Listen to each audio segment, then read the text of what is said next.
Okay, want to welcome everybody here to the joint meeting of K12 and Higher Education Subcommittee. Today, Senator Locke and I thought it would be useful prior to the session to meet on the Commonwealth's current education and workforce programs and our dual enrollment program. First, we're going to hear from Lauren Axel from JLARC. She'll present the recent study of the Commonwealth's dual enrollment program, how that's going. Then we'll hear 3 presentations on select education and workforce programs in the Commonwealth. Peter Blake, who's here from SHEB, will discuss the innovative internship programs. Heidi Silver-Pecula is presenting the adult education programs at the Department of Education. I hope I didn't mess your name up too badly. And Randall Stamper, yes, will discuss the adult and dislocated worker and youth programs at the Virginia Community College System.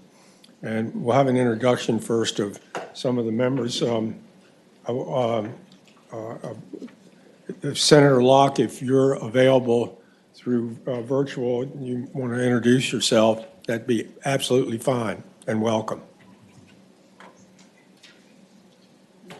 She may not be on.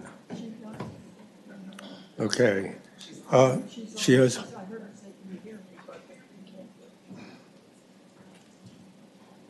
Senator Locke, can you hear us? Okay. All right. Starting with Senator Ruff and coming in this direction. Representing the 15th Senate District, which covers much of Southern Virginia. Hi, George Barker, co-chair of the Full Finance Committee, and cover Prince William, parts of Prince William, Alexandria, and Fairfax. Dick Saslaw, I'm the 35th District, and that's mostly Central Fairfax, the City of Falls Church, and several precincts in the west end of the city of Alexandria. Janet Howell, I co-chair with Senator Barker, the Senate Finance and Appropriations Committee. And I represent the 32nd Senate District, which is parts of Arlington and Fairfax counties. Jennifer McClellan, Senate District 9, which is the town of Ashland, Charles City County, and parts of the city of Richmond and Henrico. All right. Lauren Axel, you're up. Thank you for being here and doing this. Thank you, Mr. Chairman. Well, good afternoon, members of the Senate Finance and Appropriations K-12 and Higher Education Subcommittees. I'm Lauren Axel, and I was the project leader for JLARC's 2022 Dual Enrollment Cost Study. Thank you for having me here this afternoon to tell you a little bit about our research on dual enrollment costs. As you may be aware, JLARC staff were directed to study the cost to provide dual enrollment courses last year. We finished our research and shared the results with the JLARC Commission this past December. In terms of our scope, we focused on dual enrollment courses that are taught on high school campuses. We did not review the cost of dual enrollment CTE courses, which is about 3% of dual enrollment students, or courses taught at community colleges or four-year colleges, which is about 8% of students. Slide 3 lists our primary research activities for this study. I won't cover most of these for the sake of time, but I'll highlight that we surveyed community colleges and school divisions to collect financial data on their dual enrollment programs. We received responses from all 23 community colleges and 78 school divisions. Slide 4 briefly summarizes our key research findings. We found that dual enrollment expenses consist primarily of personnel costs and are nearly 5 times greater for school divisions than community colleges. All community colleges and the vast majority of school divisions have sufficient state and local funding to cover their dual enrollment expenses. High school students and the majority of school divisions do not pay for dual enrollment courses. And finally, community colleges and school divisions should no longer charge dual enrollment tuition or fees for courses provided on the high school campus. 5 times more. I have 3 sections of slides to provide more detail about our research findings. I won't go through all the slides in detail, but I wanted to include them so you have the information available to you. We also have a detailed written report, which is available on JLARC's website. To provide some background, dual enrollment allows high school students to earn both high school and college credit by taking college-level courses, which may help students save on higher education costs by reducing the time it takes them to graduate. The number of students participating in dual enrollment has grown over the past decade, from over 27,000 students in the 2012-13 academic year to over 42,000 students in the 2021-22 academic year. Most courses are provided at the high school, with school divisions providing classroom space and credentialed teachers, and community colleges providing course oversight. Dual enrollment students represented 17% of total community college enrollment in 2021-22. However, at several colleges, 1/3 or more of their enrollment is made up of dual enrollment students. Total dual enrollment expenses are split among community colleges, school divisions, and students. First, community colleges incur expenses to provide dual enrollment, then determine whether to charge per credit hour dual enrollment tuition and fees to school divisions. In addition to tuition and fees paid to the colleges, school divisions incur their own expenses to operate dual enrollment programs and determine whether to charge students to cover those costs. Let me ask you a question. One of your earlier slides, you said it costs 5 times as much to do this per student as if the course was taken at the community. Why is it 5 times as much? What's driving that? That's a good question, Mr. Chairman. It costs more for the school divisions to provide the dual enrollment courses because they're, at least the way we looked at the program, they're the ones providing the actual space for the courses because we focused on dual enrollment that's just provided at the high schools. They provide the credentialed teachers to also provide those courses, and those the personnel costs are the vast majority of those dual enrollment expenses. Okay. Okay, and in this last box on slide 7 for the students, you'll see that in divisions that decide to charge tuition and fees, dual enrollment students are responsible for paying those costs, along with any other course-related expenses that are not covered by the division. So these are really the 3 different kind of types of the way costs flow for dual enrollment. We first looked at the cost incurred by community colleges to provide dual enrollment, the extent to which colleges have sufficient revenue to cover these costs, and how costs are passed on to the school divisions. We found that community colleges' dual enrollment costs are about $59 per credit hour on average. We also found that community colleges have substantially more state funds than needed to cover their dual enrollment expenses, but most colleges still charge school divisions dual enrollment tuition and fees. Slide 9 shows a breakdown of average community college dual enrollment related expenses. I'll keep moving for the sake of time, but the key takeaway here is that over 95% of colleges' expenses are related to personnel.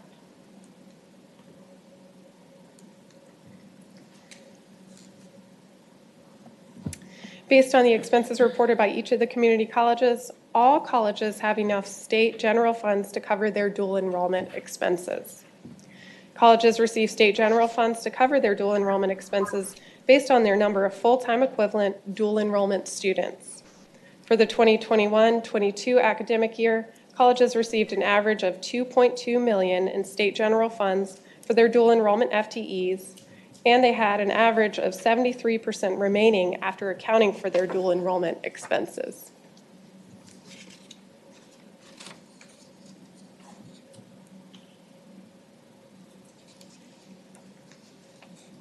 Sorry, I'm just having a little trouble getting the next slide to advance. Their expenses are covered, but they're still charging. Thank you. Despite colleges having sufficient state general funds to cover their dual enrollment expenses, 21 out of 23 community colleges still charge dual enrollment tuition and/or fees to the school divisions in their service regions. The various rates charged by colleges are shown here on the map, and across the colleges that charge tuition and/or fees for dual enrollment courses, the average rate is around $24 per credit hour. If their expenses are covered, why are they still charging? It's a good question, Mr. Chairman, and something that definitely jumped out to us during our research. Okay. Colleges use their surplus dual enrollment revenue, which averaged $1.7 million in 2021-22, to subsidize other aspects of their operations. So, Mr. Chairman, this might help answer your question as well. Several colleges report using this revenue to subsidize their CTE courses, which are expensive to offer because of small class sizes, specialized faculty, and expensive equipment. For example, one college reported that direct instructional expenses are about $15,000 per FTE for its nursing program and about $7,000 per FTE for its welding program, in comparison to only about $1,000 per dual enrollment FTE. Now switching gears to focus on the costs incurred by school divisions to provide dual enrollment, we found that divisions' dual enrollment costs are about $276 per credit hour on average. We also found that the vast majority of school divisions are estimated to have enough state and local funding to cover their dual enrollment expenses. Slide 14 shows a breakdown of average school division dual enrollment related operating expenses. Expenses incurred by school divisions are generally higher than community colleges' expenses because of dual enrollment teacher salary costs. Based on their reported expenses, the vast majority of school divisions have enough state and local funding to cover their dual enrollment expenses. School divisions receive state general funds based on their average daily membership, in which dual enrollment students are counted the same as other students. Of the 69 divisions for which information was available, 65 had enough state and local funding to cover their dual enrollment expenses. And finally, we looked at whether and how school divisions' dual enrollment costs are passed on to their dual enrollment students. We found that students in the majority of school divisions, as well as the majority of students across those divisions, do not currently pay for dual enrollment courses. Students don't pay for dual enrollment courses in 58% of the school divisions for which information was available. Students may not have to pay tuition and fees if their school division is in a service region in which the community college doesn't charge tuition or fees, or if their school division absorbs these costs and doesn't pass them on to their students. In divisions that do charge students to take dual enrollment courses, divisions may charge a lower rate than the community college so that students only pay a partial cost, or charge students the full cost.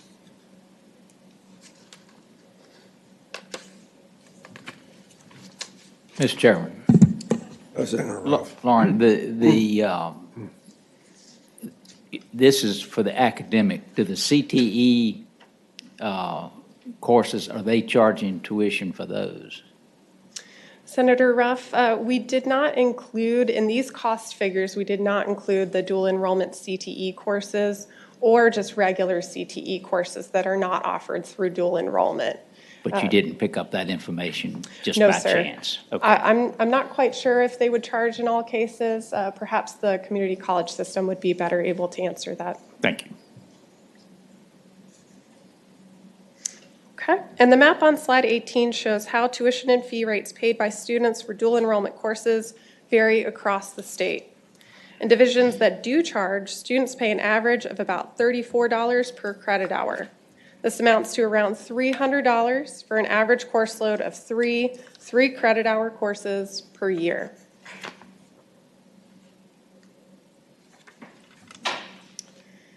Now we'll spend some time discussing our proposed changes to the state's dual enrollment funding model. First, because colleges and the vast majority of school divisions' dual enrollment expenses are sufficiently covered by state and local funds, we propose eliminating dual enrollment tuition and fees for courses taught on the high school campuses. Eliminating tuition and fees would make student access to dual enrollment more consistent across the state, and it would improve access for economically disadvantaged students in particular. This change would also generally help school divisions, which would save an average of $81,000 per year in tuition and fees that they would no longer have to pay to the colleges. However, there are a few divisions that would lose revenue as a result of this change because they're charging students more than the community college rate to cover their own expenses. Eliminating dual enrollment tuition and fees would also reduce community college revenue by an average of about $270,000 per year. Right here, 6.2 million.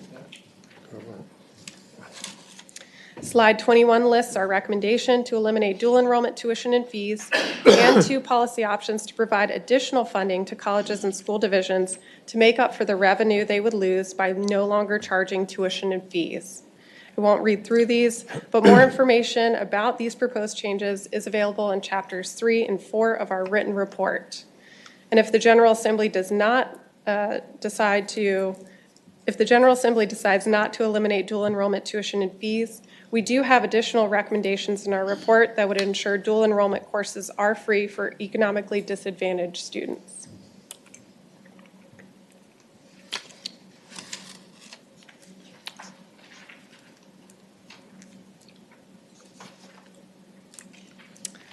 Additionally, the state general funds that community colleges receive for dual enrollment are not based on actual program expenses. VCCS does not receive state funding appropriated specifically for dual enrollment. The General Assembly currently appropriates a total general fund amount to VCCS, which VCCS then distributes to individual colleges to cover their dual enrollment and non-dual enrollment expenses. VCCS's internal formula used to distribute general funds to the colleges treats dual enrollment students the same as traditional students, which does not tie funding amounts for dual enrollment to colleges' actual expenses to support these students. Distributing general funds to colleges for their dual enrollment programs based on actual expenses would help to clarify both the colleges' and the state's dual enrollment costs.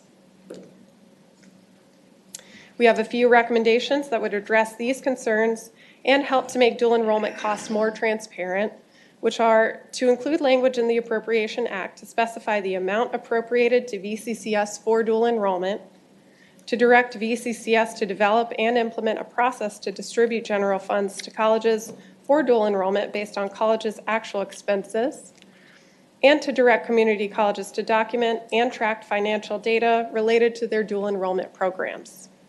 Additional details about each of these recommendations is found in Chapter 4 of our written report.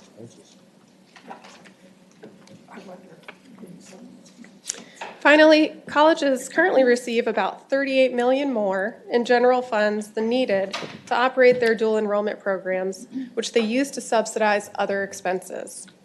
There is a table on page 36 of our written report that shows how the numbers look at each college. At some colleges, particularly those with a large portion of dual enrollment students, this surplus represents up to 10% of total college revenue. Some stakeholders have expressed concern that by separating dual enrollment funding from other funding, colleges could lose this revenue, which college leaders reported would be detrimental to their operations. However, the total amount of general funds colleges receive would not need to change by implementing the recommendations in our report.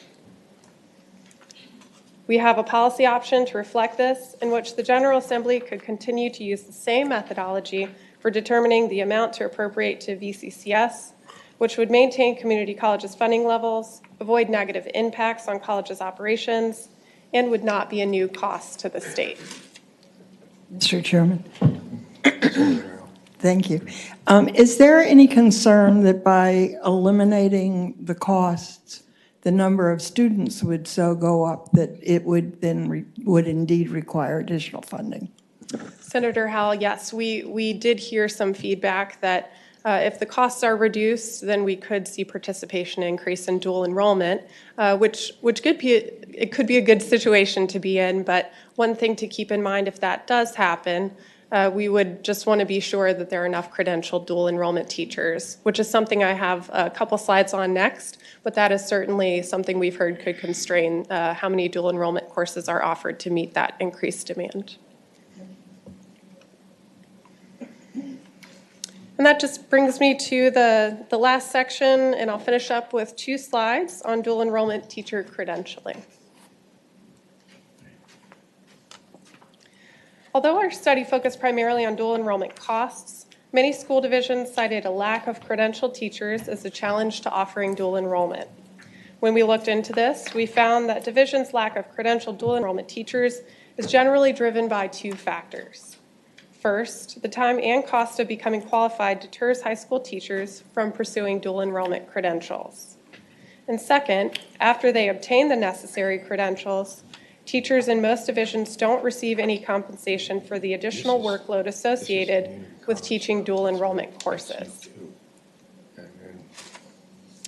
Chapter 2 of our report outlines several approaches the state could consider to help alleviate this shortage of dual enrollment teachers, 2 of which are listed on slide 28. The General Assembly could appropriate funding to provide bonuses to high school dual enrollment teachers and/or appropriate funding to pay college faculty to teach dual enrollment courses at high schools. We propose these 2 changes as policy options rather than as recommendations in our report because the effectiveness of each approach is likely to vary across the different school divisions. Mr. Chair, that concludes my presentation. I'd be happy to answer any more questions. Thank you very much. And Senator Locke is here now. I'll introduce our next 3 speakers.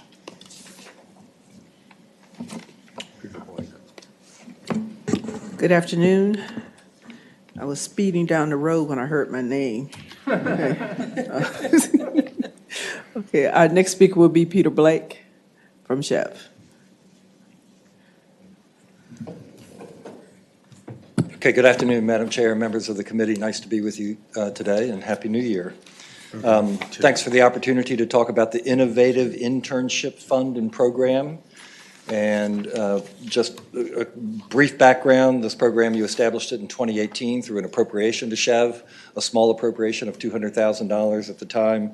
The subsequent year, you put it into the Code of Virginia under the Innovative Internship Fund and Program, and then we subsequently, with a greater appropriation, established a partnership with the Virginia Chamber, and that's where we rebranded this as the Virginia Talent Plus Opportunity Partnership, also known as VTOP. So we'll use that a little bit interchangeably.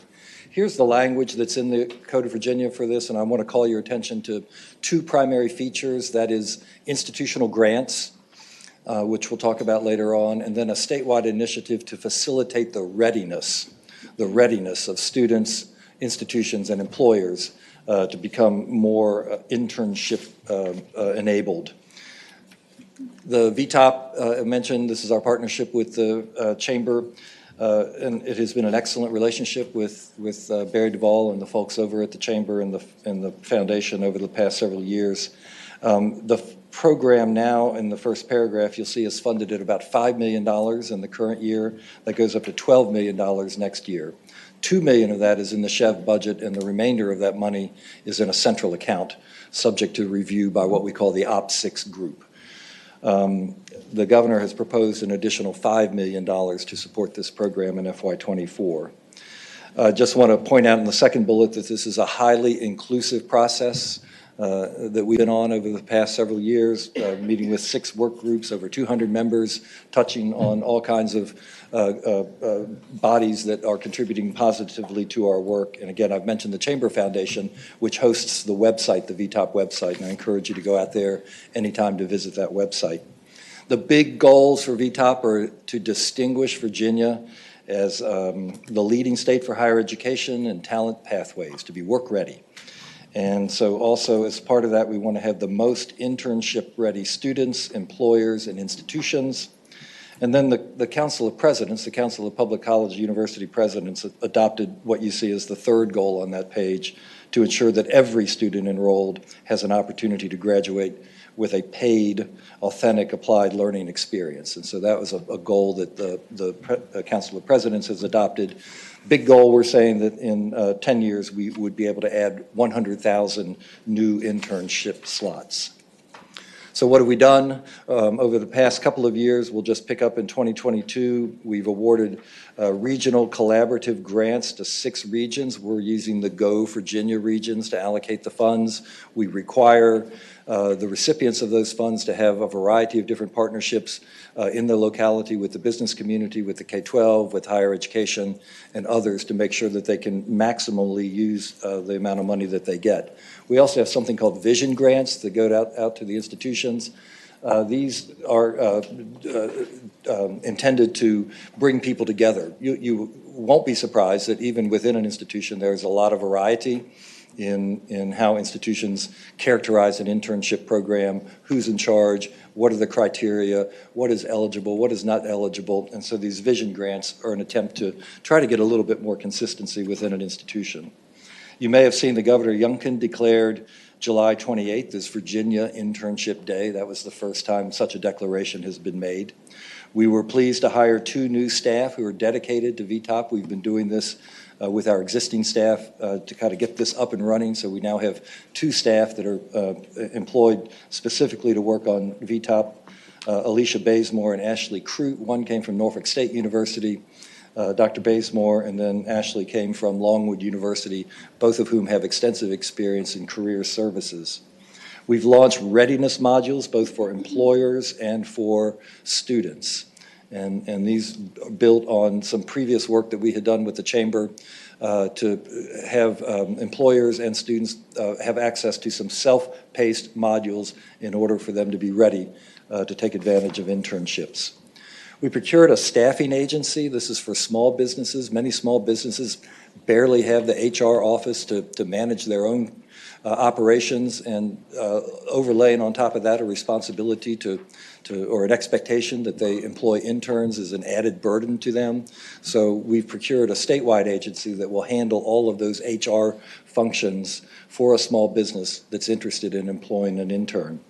We will have an external evaluator. All of this is good only to the extent that we can evaluate it and bring back to you the lessons that we have learned. And then we're also exploring work with the institutions on transforming the federal work study program, federal financial aid work study program, and making more of those experiences internship quality. And so you'll see more of that later on. Finally, in 2022, we've just established, we'll be kicking it off in about a week, a partnership with the Council of Presidents on what we call a data governance group. This is how do you count? How do you know what should be included as an eligible internship? And then what are some of the outcomes and the benchmarks that you would associate with them? Going into next year, there's a number of bullets on here about awarding more vision grants, awarding more of the regional grants to the Go Virginia regions. We've sent them out to 6 regions already. We want to get to all 9 Go Virginia regions. And then want to call attention to allocating the matching funds to employers. This is a provision of some of the funding where we would come up with some sort of match, 50-50, maybe might vary depending on the size of the employer. There's a number of matters that we need to work out, but we hope that by the summer we'll be able to allocate some of the matching funds that are indeed appropriated for this program. Beyond, we're looking at 2026. We hope to have 21,500 new internship slots by then. And then again, the big goal around June 2033 to have 100,000 new internship slots, which includes some of the transform programs through the federal work study. Summary, I won't read this, but it just sort of reorders what I've already been through.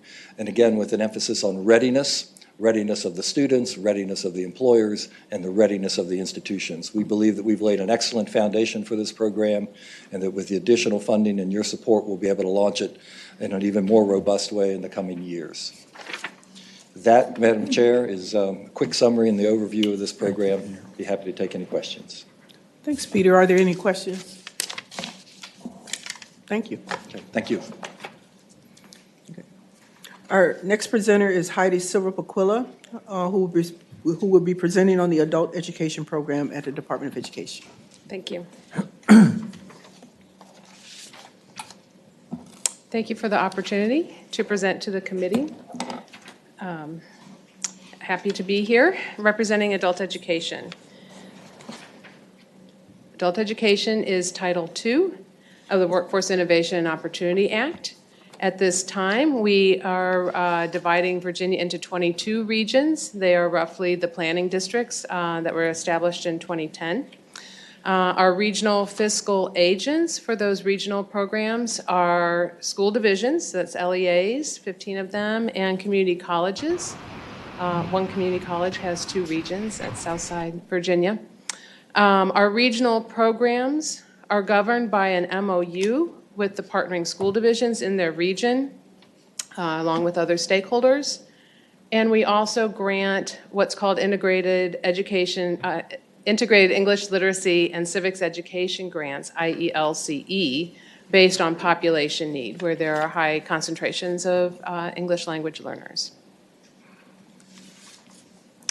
We've just launched our competition for the 2023 to 2025 grant application to re-up these awards for the regional programs as well as the IELCE providers.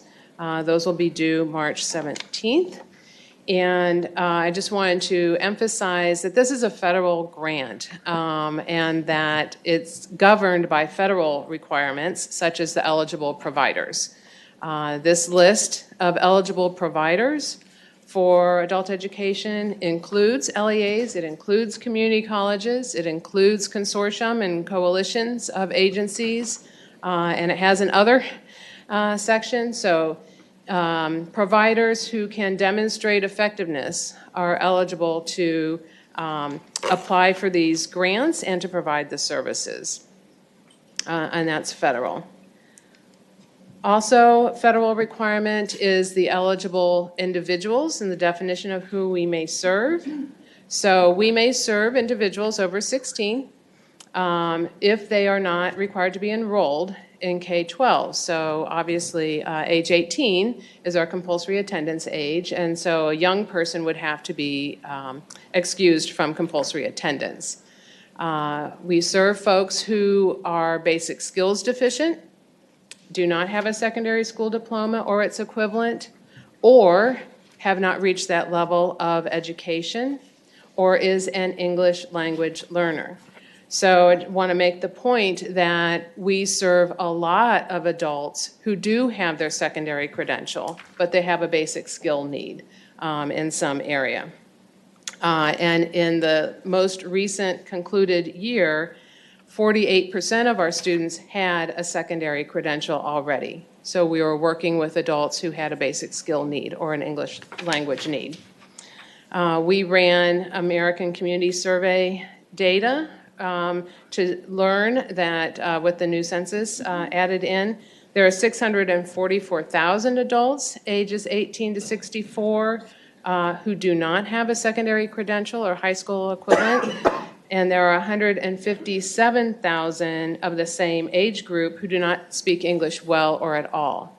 So that's our universe of eligible population. So I'll give you a few slides of the folks that we serve.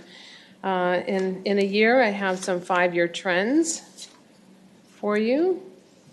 So our enrollment, of course, it took a dip during the pandemic, but it's coming back. And this is in line with what happened nationally. And our current year is on track to be higher than 14,000. We have about that many at this halfway point. Our retention has been excellent through the pandemic. Our programs, our teachers have really done a lot of individualized outreach to help students stay in their programs. The chart at the bottom is correctional education. As you may know, many facilities were closed to outside service providers, first because of COVID, and now there's a lot of staffing shortages still in the facilities, limiting outside providers. So that is a place where our enrollment, we're looking to build that back up. That's still low. Here's enrollment trends by program type. We serve adult basic education and secondary education. That's the orange, red breast. And English language learners is the blue. As you can see, over half of our population is English language learners.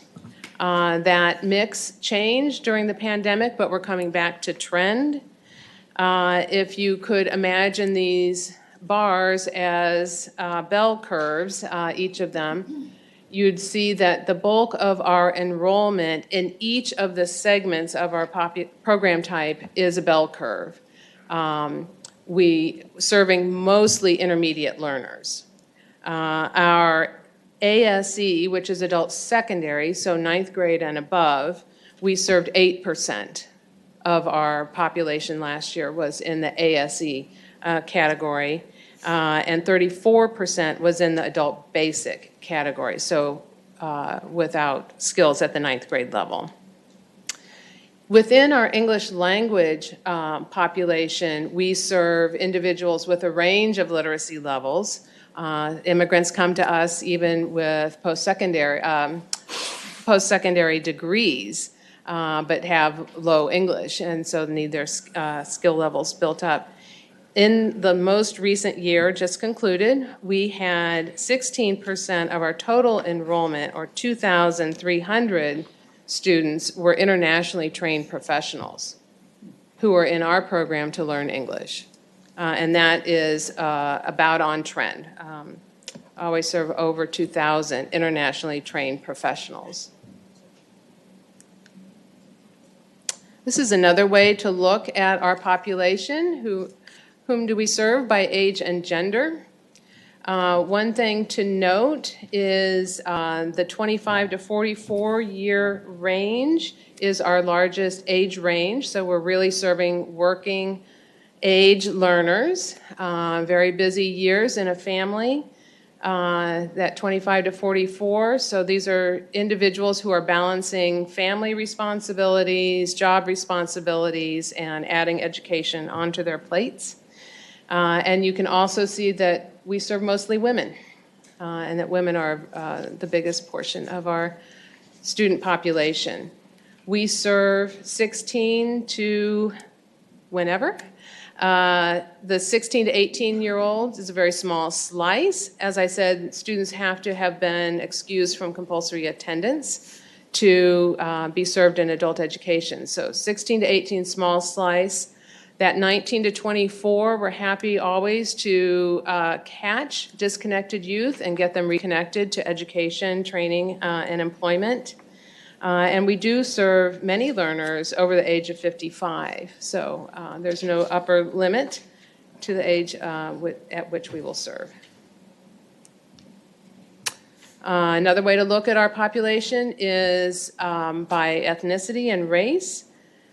We are a minority-majority program, sort of a minority-serving institution. Hispanics are our largest group, and Hispanic women actually make up our largest single demographic. You can see our enrollment's coming back, so we're very happy about that. Would like you to know that we serve working learners. Half of our students tell us that they are working while they are enrolled with us. They are already employed. They are not coming to us for employment.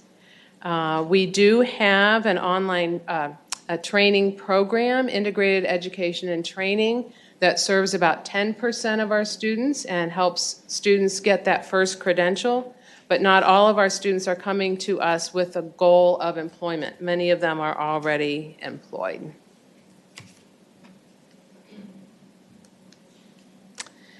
This slide is our funding slide. As you can see, the largest bar is blue, the federal. Our federal awards have continued to increase over the years. And next year will also result in a small increase based on the congressional budget. Our state awards have remained stable for many years. We are required by the federal statute to provide a 25% match. And we make up that match in Virginia with state appropriated funds as well as local match. Virginia requires a local match of providers. That is not a federal requirement, that's a state requirement. And so our providers do declare 15% match when they submit their application.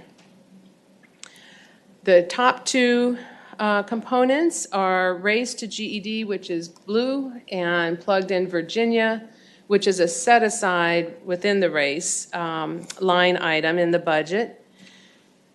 Plugged in Virginia is a small fund. It helps our integrated education and training program, provides personnel costs for career coaches, instructors, student costs for credentials, et cetera. That's part of our training program. And Mr. Chairman. Sorry.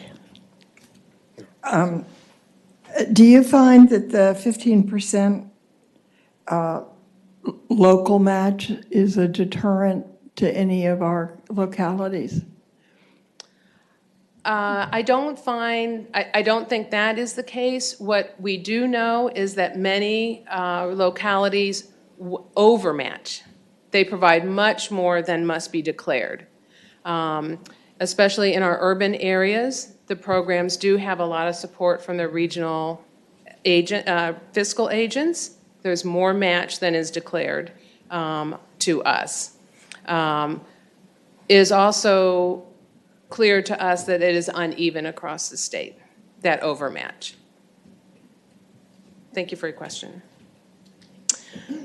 I just wanted to note that we are moving Plugged in Virginia into state match to help us meet our match. But Race to GED funding provides funds for activities that are not allowable with the federal dollars, so it cannot be moved into state match. The Race to GED actually funds at least some portion of the activity in 90 testing centers around the state, and that 70% of our public testing centers get some funding from the Race to GED test or proctors, et cetera.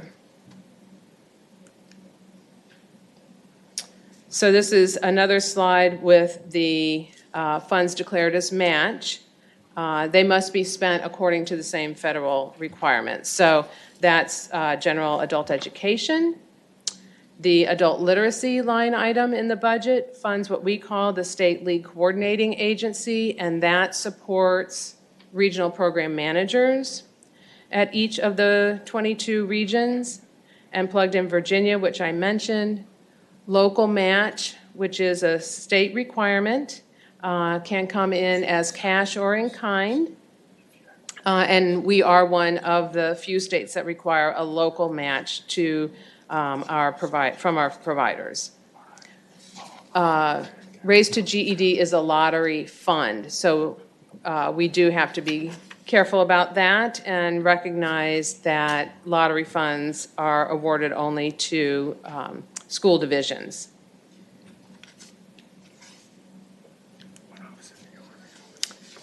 So I'll just go through a couple quick slides here and then allow for questions. This is the integrated education and training program I mentioned. It's intense, usually a semester or less, helps individuals be successful with their first frontline credential, industry recognized credential. We serve about 10% of our overall enrollment in these training programs. Within these cohorts, we work closely with the community colleges, and about a third of our students were in training cohorts that were offered in cooperation with the community college. I'm going to go ahead.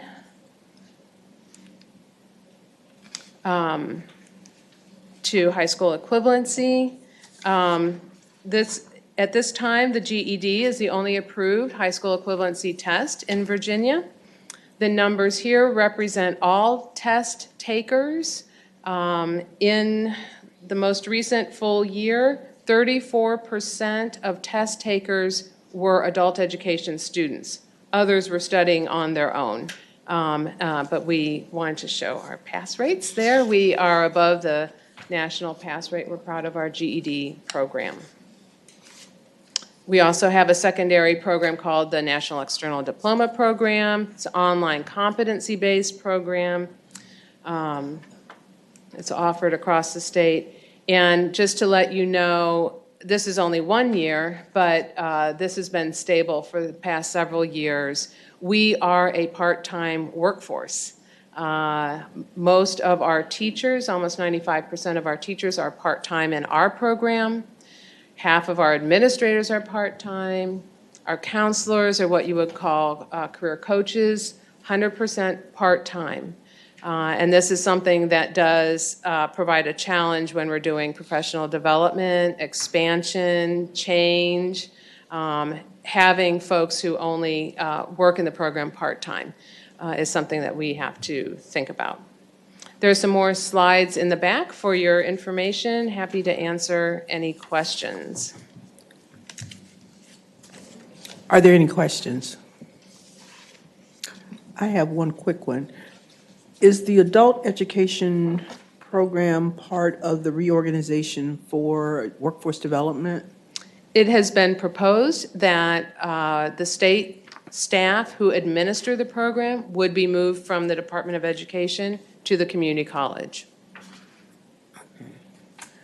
How does that affect the funding for the program? Well, as you saw, the funding is mostly federal, and so that federal award would just go to the community college.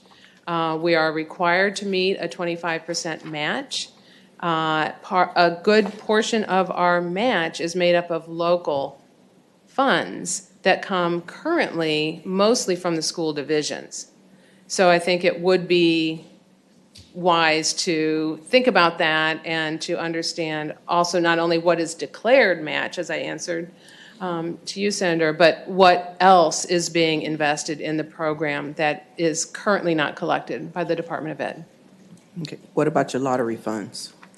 Lottery funds are critical to the success of the program. There would have to be arrangements made.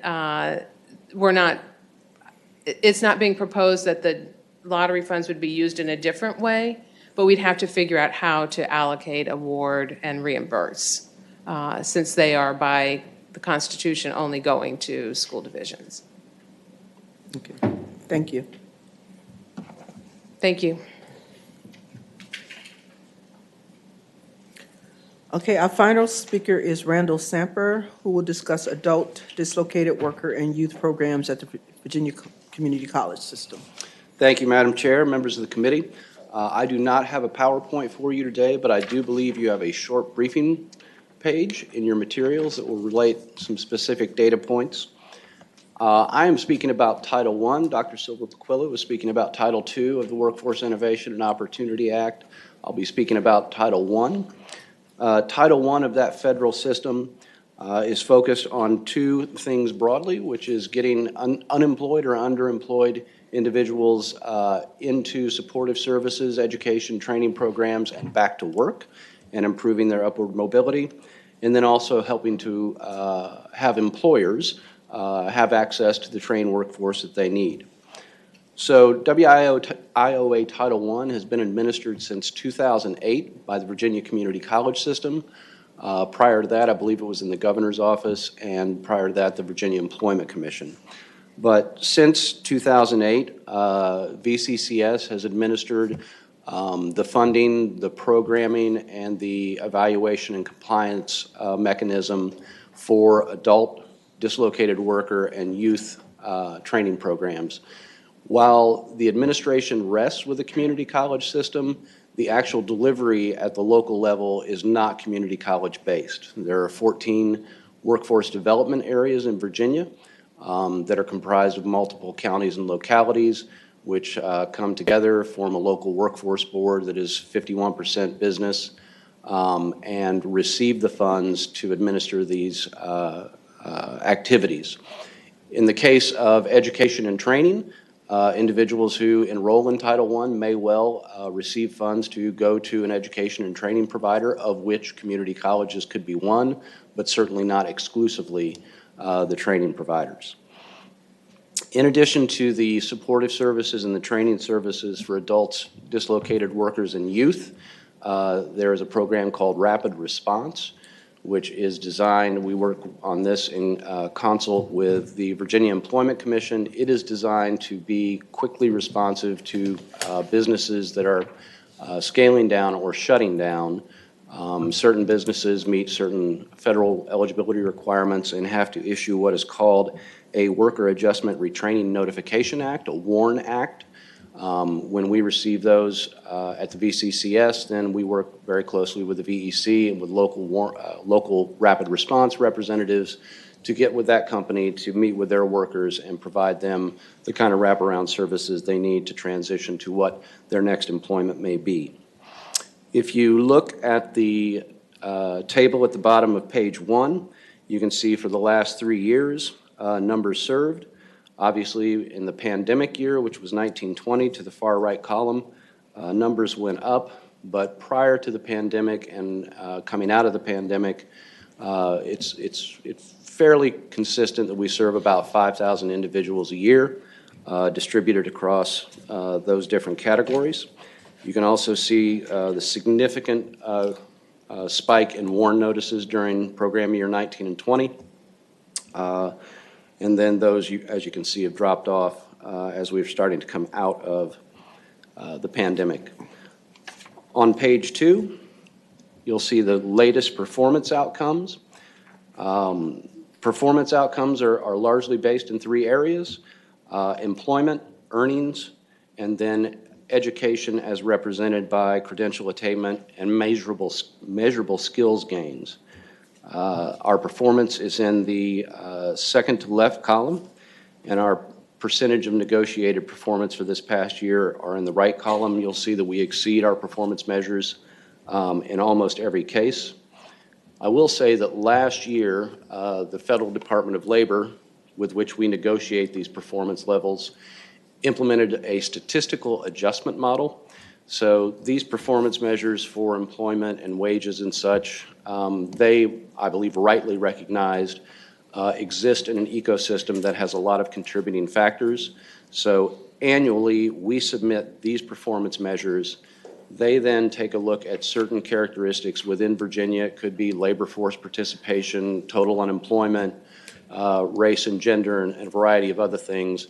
And then they will come back to us and say, here are your adjusted measures on a handful of these measures. So that is a pilot that's going on right now. But we will be interested to see what the results of that are. And then finally, at the bottom of page 2 are the fiscal numbers for the last roughly 6 program years. You'll see it fluctuates annually due to the formula that the feds use to deliver the funding to Virginia, but roughly $40 million a year. That's based on a formula that is largely dependent on unemployment rates in the state. And then of those funds, there are administrative set-asides. There is a governor's set-aside fund for what we generally call leadership projects or governor's discretionary projects, with the remainder going to those 14 local workforce areas. I will pause there, and I'm happy to answer any questions. And this will be one of the programs that would be affected by the development of a new workforce agency. Are there any questions?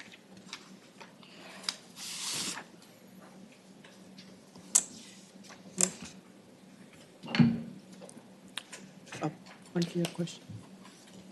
Madam Chairman, not at this program, but if we could return to the dual enrollment issue, could I get some feedback from the community colleges of if we were to make a change in the academic course charges? Thank you. How would that affect the CTE dual enrollment? The JLARC study, thank you, Senator, and I'll be glad to provide a response. The JLARC study only looked at the high school-based dual enrollment courses, which are largely the college transfer courses. We would welcome a cost analysis of offering the CTE dual enrollment courses because those are so much more expensive. The CTE programs have to have highly qualified faculty, state-of-the-art equipment, These are expensive programs to offer. Think about programs like mechatronics, cybersecurity, health, all of the healthcare programs. These are very expensive programs. And, we often say you can increase enrollment in a history class by adding chairs, and chairs are not that expensive. But if you want to increase enrollment in a welding program, you have to add welding booths, and they are very expensive. So we would welcome a study of the cost of delivering CTE dual enrollment to high school students, and we would welcome the opportunity to be able to do more of that on our college campuses where we have the highly qualified faculty and the state-of-the-art equipment. Many of the high schools, there are some high schools that have high-end CTE programs, but this is our backbone. This is what we do. We are well prepared to provide this educational experience to high school students, but we cannot do it at no cost. In response to the JLARC recommendation to remove tuition from the high school-based dual enrollment courses, I understand the concern. I came to Virginia in 2014, and I think every year since then, I've been trying to rationalize this system of dual enrollment tuition charges that occur across the state. So while we understand that there are costs on both sides, and it doesn't make sense to continue to charge tuition for high school-based dual enrollment if that's what the General Assembly decides to do. However, we would ask that you consider providing funding so that our colleges don't lose money in that process. So some colleges, operate on a very tight budget, and that impact might be significant for some of our smaller colleges especially. Madam Chairman, is it safe to say that some of this money is being shifted over to cover some of the cost of the CTE now? Okay, Senator Ruff, yes. Think about, the way our colleges manage our state appropriation, the way the money comes to the VCCS and then we send it out to the colleges using a formula that we've developed in-house. We don't differentiate between whether it's a CTE student, a transfer student, or a dual enroll student. They're all students who are enrolled in credit programs. So that's how we distribute the money to the colleges. Then at the college level, the college president takes that overall budget and their tuition receipts to figure out the college budget for the year. So we're not in the practice of differentiating our state appropriation based on the type of student or the type of program the student is enrolled in. That will take a significant amount of research and accounting procedure changes for us should we go down that road. Thank you. Are there any additional questions or issues this afternoon? Thank you, Madam Chair. Thank you.